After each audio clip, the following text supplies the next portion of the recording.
को जोहार मित बार कथा रुआर सनैया दो अखंड जहां राजनीतिक उथल पुथल चला कना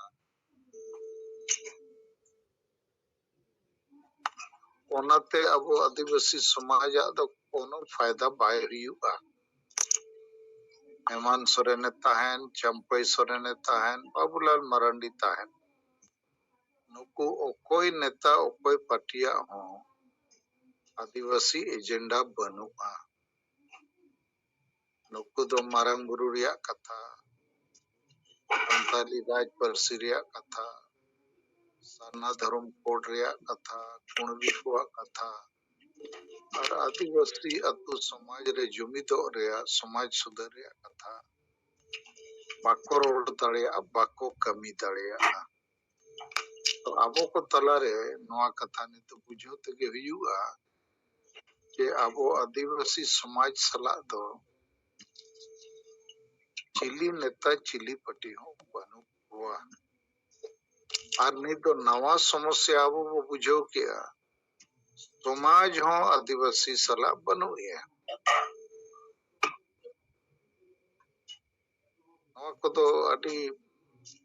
रिसर्च रे कथा कना जहां वो बुझो दरकार आदिवासी समाज सला दो चिली हो बनु हुआ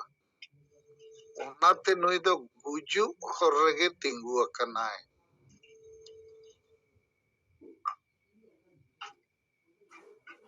दोसर पॉइंट इन्हें आपे को ले लगी देवनारायण मुर्मू रिपोर्टिंग आजमता है झारखंड सिंगल प्रेसिडेंट तेहन 1 तारीख झारखंड बंदो रे डाकरा को एम ला लेकिन बंदो को तो बाय हुई लेना और को रोड रेगे बाको है लेना तो हमारे माने देवनारायण दो लई किया आदिवासी पहले हेमंत सोरेन बाको कुसिया कना उनिया उल्टे पुल्टे कमी कारण ते ओय हाली रे मरंगुरु अखरिंग के दे हाली रे नो मिड हाट मणंगे घोषणा ला है 7232 उर्दू शिक्षक की नियुक्त को इत्यादि आदो नो ये रोड रे बाको अणगो लेना नोरिया माने इnya हिसाब ते नुकु दो हेमंत सोरेन बाको कुसिया कना उना कथा दो बंका आबोरेन आदिवासी तो चेक कमी रे हो तो रोड रे बाको अणगो ना नहीं तो बुझोगे बाय दाड़िया चेक हुयुक कना बुझोगे तबे तो रगी आ बखान तबे तो रोड रे अणगो ना है नोया तो चेक हो बुझोगे बनुआ और बंखान 30 जनवरी 2022 रे 3 लाख महतो धानबाद को बोकारो हवी रोड को अणगोए ना माघी भोजपुरी अंगिका भाषा खिलाफ रे संताड़ चिली हम को अणगो मारंग बुरु अखरी ना 3 संताड़ रोड रे को अणगो नेत उर्दू भाषा शिक्षक नियुक्ति घोषणा है ना 3 संताड़ स्टूडेंट चे ओनोलिए चे अबोरिन बुद्धिजीवी को रोड रे को ओडक लेना चे विरोध को पेपर पर को ओल के तो अब समाज तो गोज गया नहीं तो रोड रे चे लेकर अणगो ना चे विरोध आए चे सपोर्ट आए नहीं तो हम बाय बुझेबा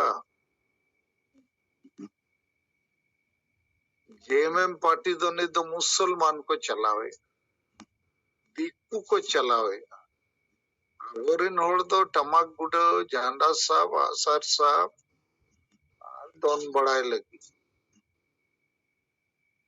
आरो मिटन तर्क ᱧᱮᱢᱟ पेया आबोरिन होड़ जुदी आजा धर्म लगिन हो रोड रे बाय हिजुआ भाषा लगिन हो मारंग बुरु लगिन हो कोड़वी खिलाफ रे हो इनखान चेक लेकाते नुकु आबो को समर्थन गोचे हेमंत सोरेन को विरोध कन नुकु तो उइहर पे गोज होड़ कना को चेक हो बको चिका दाड़िया चेक हो बको बुझो दाड़िया ᱟᱫᱚ ᱚᱱᱟᱛᱮ ᱛᱮᱦᱮᱧ 1 ᱛᱟᱹᱨᱤᱠᱷ ᱵᱚᱱᱫᱚ ᱨᱮ ᱵᱟᱠᱚ ᱦᱮᱡ ᱞᱮᱱᱟ ᱨᱮᱭᱟᱜ ᱢᱟᱱᱮ ᱫᱚ ᱦᱮᱢᱟᱱᱛ ᱥᱚᱨᱮᱱ ᱵᱟᱠᱚ ᱠᱩᱥᱤᱭᱟᱭᱟ ᱚᱱᱟ ᱠᱟᱛᱷᱟ ᱫᱚ ᱵᱟᱝᱜᱮ। ᱱᱚᱜᱼᱚᱭ 30 ᱥᱟᱞ ᱜᱟᱱ ᱦᱩᱭᱱᱟ ᱥᱤᱵᱩ ᱥᱚᱨᱮᱱ ᱠᱚ ᱜᱚᱜ ᱟᱠᱟᱫᱮᱭᱟ, ᱡᱟᱦᱟᱸᱭ झारखंड ᱥᱟᱨᱮ 3 कोटी টাকা তে আক্রিং दा, कोई फर्क बानुं। तो नवा कथा आपे थोड़ा बुझाव दरकार। उचित कथा इन सेट खोय नित जहां नवा रणनीति रे कथा इन आपे समझ नवा हो बुझाव हुई आपे अडी गान तो आपे बुझाव दरिया। अरे आम कमी सनाम रे हो आतुरिन होड़ेम बुझाव करे हो अडी धामेम मीटिंग रे हो जदि माझी बाय बुझा उनिया बुलु कारण ते मुरुक कारण ते संविधान आईन बांग बुझाव कारण ते इनखान बुझाव अकन आतुरिन होड़ बाको गड़ो दाड़िया नवा बतर ते चे बापला भांडन छुत छटेर रे ओकाइन सेनो तो नो नोकान समस्या को अब सला मेना इन तायम आतुरिन गेसे बाको बुझावेआ उन लाख लाख होड़ नित नौकरी पेशारे मेना को लाख लाख अबोरेन स्टूडेंट मेना को लाख लाख लो पढ़ा संताड़ मेना नुकु बाको बुझाव दाड़िया कना जे कुणबी को आदिवासी लेनखान चेद हुयुगा जे अबो धर्म मानत बांग ᱧᱟᱢ लेखान चेद हुयुगा जे मारंग बुरु रेज लेनखान चेद हुयुगा इत्यादि तो पॉइंट तो ओना तो बांग करना नोडे कटी गहिर बुझाव लगती कन जे अबो सलखान मुर्मू और तीना गान संगेल रिन आयुरिया और कमी गे चेदा को कमी नुकु चेदा को फिर को नुकु कुली को हुयुआ से चेद लेखाते बो कुली को चेद लेखाते बो बुझाव हचो को ओनारे उपाय उडोकते हुयुआ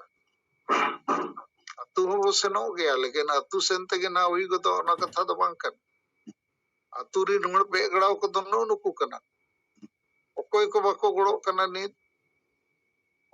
चाहे धर्म बचाओ भाषा बचाओ कुणबी खोज बचाओ इत्यादि रे सांगे माझी बाबा को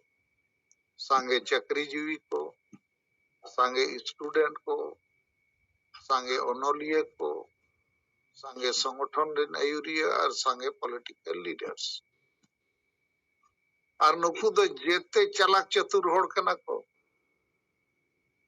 मेदे भूसड़ अकन गया लेकिन बाय नेल कना बेरेद अकन गया मेनखाने जपिद अकन लेका डारमाए ओना मेनते इन नो कथाइन बुझावेत पेया कि आबो भारत सरकार के एटा सरकार को आदि धाव अल्टीमेटम वो एमात को सनातन धर्म कोड घोषणा पे मानवत पे बखान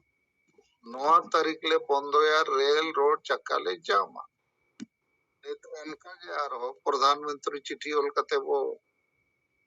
अल्टीमेटम वो एमका दिया 31 मार्च हबी ते हुयु मा बखान 7 अप्रैल ले बंदो अदो इन्या में सरकार अल्टीमेटम एमो बदल माने ओना एमो बदल दो बई मेना ओना कोई ढेर जरूरी करना अब समाज अल्टीमेटम एमाय दरकार उनी नोय बुझाव मा अरे धर्म मा समाज लगित कना भाषा समाज लगित कुणबी खोज बंचा हो समाज लगित तो आपे नुकु नुकु को सांगे होड़ चेदा बापे गड़ो कन आपे बापे गड़ो खान आले संगेल अभियान एकला चेद लेखाते नोआ लड़ाव नाले जितकर दाड़िया और आपे चेदा बापे गड़ो आपे लईते हुयुआ ओकोय को नुकु नुकु को जेते दो बाबू मैंने सांगे माझी परगना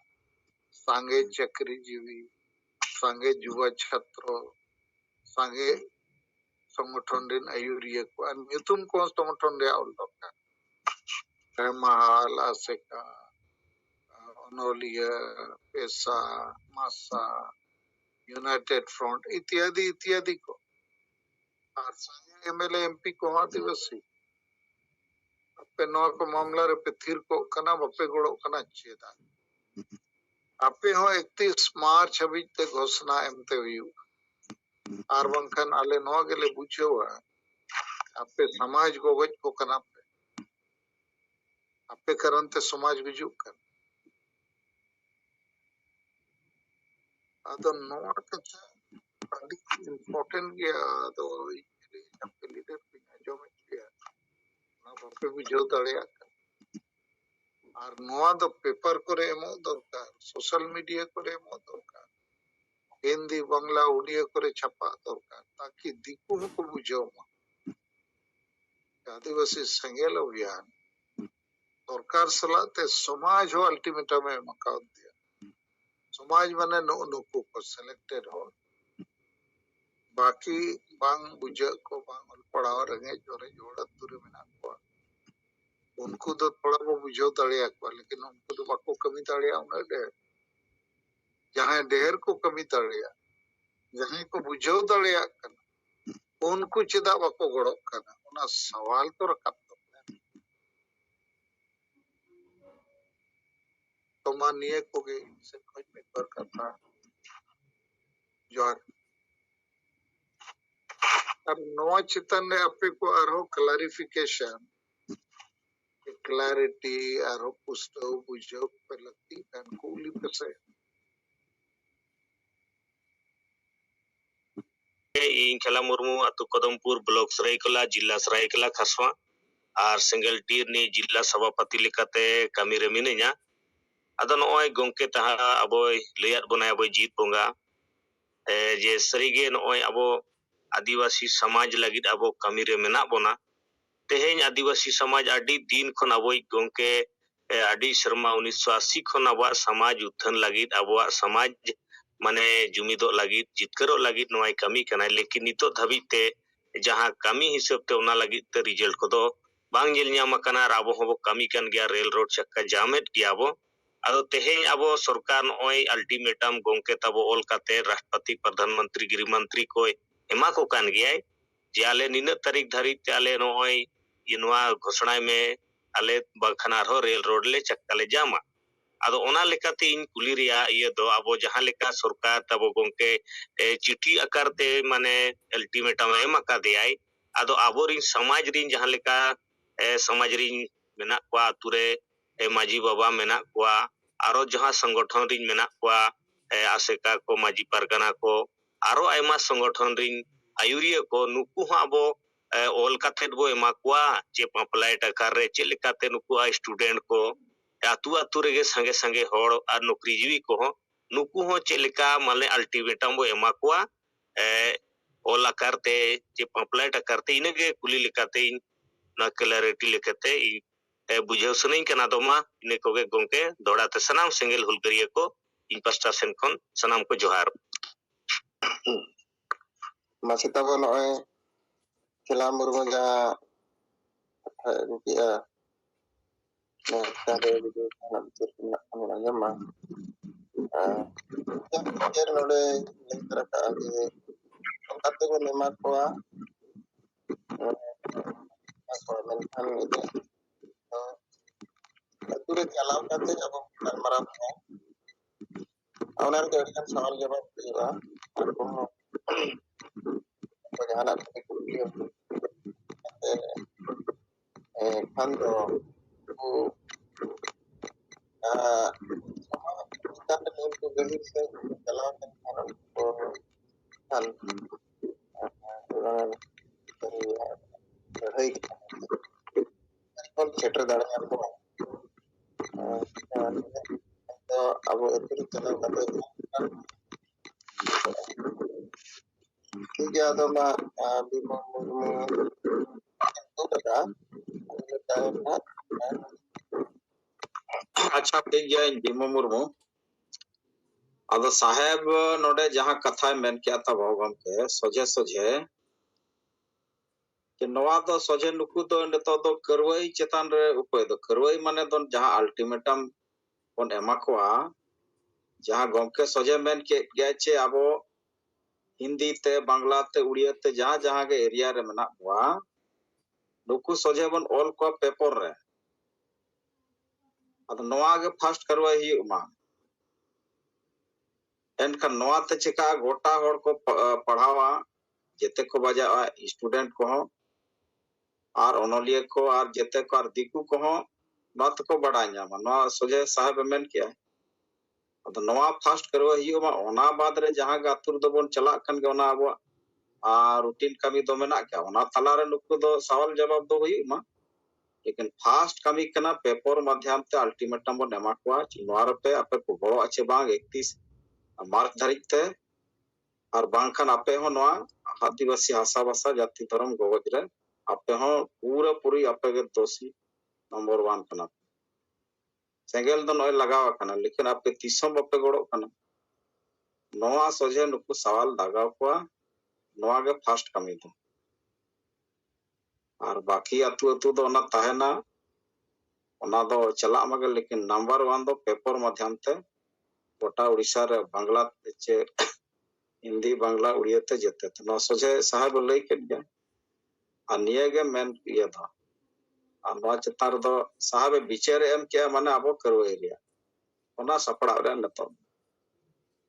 अदिन पाटा सेट को ठीक है तो निये के शॉर्ट ये था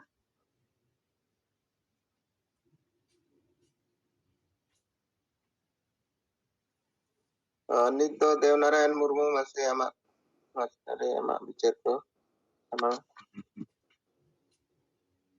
हाँ गोंके नवा चेतान रेदो इया विचार नुका गे माने मीडिया पेपर माध्यम ते मांग दो अल्टीमेटम बन एमावा को गिया साव सावते नय जे नहा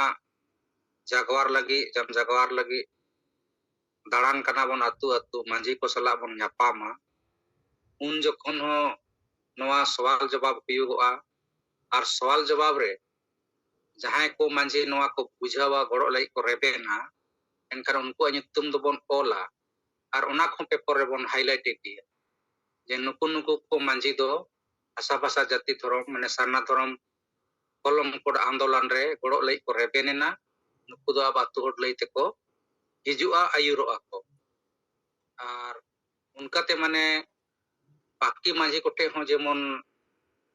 ओना रे आसार पड़ा खबर कागज कोते जे नुकु नुकु नवा करन मांझी दो को गड़ो आकाना और उनका ये कुली बन चलाव इदिया ताकि उनको ओना रे प्रभाव पड़ाव इदिया को और उनका ते पूरा समाज रे अब बड़ो बन नाम दरिया मा इया विचार दो निका गे जोहार गे तो के अली मालदा जन वेस्ट बंगाल हारी मरु साबर मैडम सलाते या पनत रन सनाम सेंगेल कमी को सेंगेल जोहार तो नय हासा भाषा जति धर्म इदि के सेंगेल अभियान तनाते जाना रणनीति आबने तो बन गंके लिए बन कना और दड़ाते ये समाज अब अल्टीमेटम एमाया ओना लगिते अब जतो आतुर के अब टाच हुई तबना और जहां तिना नको ओला पढ़ाव कोड़ा को ना कोआ और नकरी जीवी को मेना कोआ नको साथे नवा गालमराव बन सेटेरा जी नय नितो दो सेंगेल अभियान मतो दो आरतीने कमिया तो समाज बाय गणो खाय तले ची लेकारे अबवा मुद्दा जहां साना धर्म कलम कोड राजभाषा मरांग गुरु समाज सुधर बेरेल दानवा को चे लेकारे सिवा नितो में एकमात्र सेंगेल अभियान की ए नय रेड रोड चक्का को जाम दा ओना करनते सरकार केंद्रीय सरकार दबी ना अल्टीमेटम एमाव का दिया जे 31 तारीख दबी रे और ओना साथे अब जदी नवा बाबू गणो ताले ची लेकारे अब नवा बन सफल दड़िया अदो नवा तो नय ना पेपर कोते हो अब नवा जहां विज्ञापन को तारपरे सांबादिक तलाते हो नको नवा बन पछनाव लेखाय तो भागी हुआ और बन करावना और ओना कराव लगी खाय ताले नवा मेना अडी देर गंके मेनथना जे हाकुम लेवटा दिया हाकु लेवटा ते जेते उनको को राकाबो मा नोंकान परिस्थिति अब समाज रे बन उदु दड़े खाय अब नवा माने तिने गान नितो बन सेंगेल रे बन जुड़ो कना ओना खय जस्ती आर को जुड़ोआ और ओनाते ढेउ पसना अडी गान और ओनाते अब बन जुमिदोआ और साथे अब ᱡᱟᱦᱟᱸ ᱢᱩᱫᱽᱫᱟ ᱵᱚᱱ ᱥᱚᱢᱟᱝ ᱚᱱᱟ ᱠᱚᱵᱚᱱ ᱡᱤᱛᱠᱟᱹᱨᱟ ᱟᱨ ᱱᱤᱛᱚᱜ ᱫᱚ ᱟᱵᱚ ᱱᱩᱭ ᱥᱚᱢᱟᱡᱽ ᱜᱮ ᱟᱵᱚ ᱵᱚᱱ ᱟᱞᱴᱤᱢᱮᱴᱟᱢ ᱵᱚᱱ ᱮᱢᱟᱭ ᱠᱟᱱᱟ ᱡᱮ ᱟᱢ ᱵᱟᱢ ᱜᱚᱲᱚᱜ ᱠᱷᱟᱡ ᱛᱟᱦᱞᱮ ᱪᱮᱫ ᱞᱮᱠᱟᱨᱮ ᱟᱞᱮ ᱨᱮ ᱥᱮᱸᱜᱮᱞ ᱚᱵᱷᱤᱡᱟᱱ ᱢᱚᱛᱚ ᱫᱚᱞᱮ ᱫᱟᱲᱮᱭᱟᱜᱼᱟ ᱟᱫᱚ ᱱᱚᱣᱟ ᱴᱷᱤᱠ ᱥᱟᱹᱦᱤ ᱵᱤᱪᱟᱹᱨ ᱠᱟᱱᱟ ᱟᱨ ᱱᱤᱛᱚᱜ ᱢᱟ ᱡᱷᱟᱲᱠᱷᱚᱸᱰ ᱢᱟ ᱴᱚᱞᱢᱚ ᱜᱮ ᱪᱟᱞᱟᱜ ᱠᱟᱱᱟ ᱟᱫᱚ ᱮᱱᱛᱮ ᱨᱮᱦᱚᱸ ᱟᱵᱚ ᱱᱚᱣᱟ ᱦᱩᱫᱤᱥ ᱵᱚᱱ ᱫᱚᱦᱚᱭᱟ ᱱᱚᱜᱼᱚᱭ ᱥᱚᱨᱠᱟর ᱦᱚᱸ ᱟᱵᱚ ᱟᱹᱫᱤᱵᱟᱹᱥᱤ ᱛᱟᱦᱮᱱ ᱛᱩᱞᱩᱡ ᱱᱩᱱ ᱫᱤᱱ ᱟᱹᱰᱤ ᱨᱚᱠᱚᱢ ᱟᱵᱚ ᱩᱱᱤ ᱵᱚᱱ ᱮᱢᱟᱣᱟᱫᱮ ᱛᱟᱦᱮᱱᱟ ᱡᱮ ᱱᱚᱣᱟ ᱢᱩᱨᱫᱟᱵᱟᱫ ᱠᱚ ᱩᱱᱤᱭᱟᱜ ᱯᱩᱛᱞᱟᱹ ᱠᱚ ᱡᱟᱦᱟᱸ ᱪᱮᱛᱟᱣᱱᱟ ᱞᱟᱹᱜᱤᱫ ᱛᱮ ᱞᱮᱠᱤᱱ ᱩᱱᱤ ᱵᱟᱭ ᱠᱟᱹᱢᱤ ᱞᱮᱫᱟ ᱡᱟᱭᱦᱳᱠ ᱩᱱᱤ ᱫᱚ ᱟᱭᱟᱜ ᱠᱟᱹᱢᱤ ᱞᱮᱠᱟᱛᱮ ᱟᱭᱟᱜ ᱥᱟᱡᱟᱭ ᱧᱟᱢ ᱠᱮᱫᱟ ᱟᱵᱚ ᱱᱚᱣᱟ ᱥᱟᱶᱛᱮ ᱟᱵᱚ ᱵᱚᱱ ᱱᱤᱛᱚᱜ ᱵᱚᱱ ᱩᱫᱽᱜᱟᱹᱣᱟ ᱟᱨ ᱥᱟᱱᱟᱢ ᱦᱚᱲ ᱟᱵᱚ ᱱᱚᱣᱟ ᱥᱮᱸᱜᱮᱞ ᱚᱵᱷᱤᱡᱟᱱ ᱛᱟᱞᱟᱛᱮ ᱟᱵᱚᱣᱟᱜ ᱡᱟᱦᱟᱸ ᱛᱤᱱᱟᱹᱜ ᱡᱟᱜᱨᱤᱛ ᱠᱟᱛᱷᱟ ᱢᱮᱱᱟᱜᱼᱟ ᱱᱚᱣᱟ ᱵᱚᱱ ᱯᱳᱪᱷᱟᱣ ᱞᱮᱠᱷᱟᱱ ᱜᱮ ᱟᱵᱚ ᱵᱚᱱ ᱡᱩᱢᱤᱫᱚᱜᱼᱟ ᱴᱷᱤᱠ ᱜᱮᱭᱟ ᱱᱤᱭᱟᱹ ᱠᱚ ᱵᱟᱨ ᱠᱟᱛᱷᱟ ᱢᱮᱱ ᱠᱟᱛᱮ ᱞᱤᱧ ᱢᱩᱪᱟᱹᱫᱟ ᱫᱚᱦᱲᱟᱛᱮ ᱥᱟᱱᱟᱢ ᱠᱚ ᱡᱚᱦᱟᱨ ᱚᱱᱟ ᱢᱮᱱᱛᱮ आदिवासी समाज हो अल्टीमेटम बो एमाया नोहा सेंगेल रे वो फैसला करा 31 मार्च छवि आदिवासी समाज रे संगे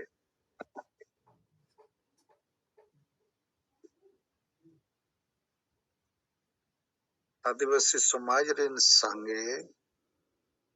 माझी परगना संगे युवा छात्र संगे चाकरीजीवी संगे ओनोलिया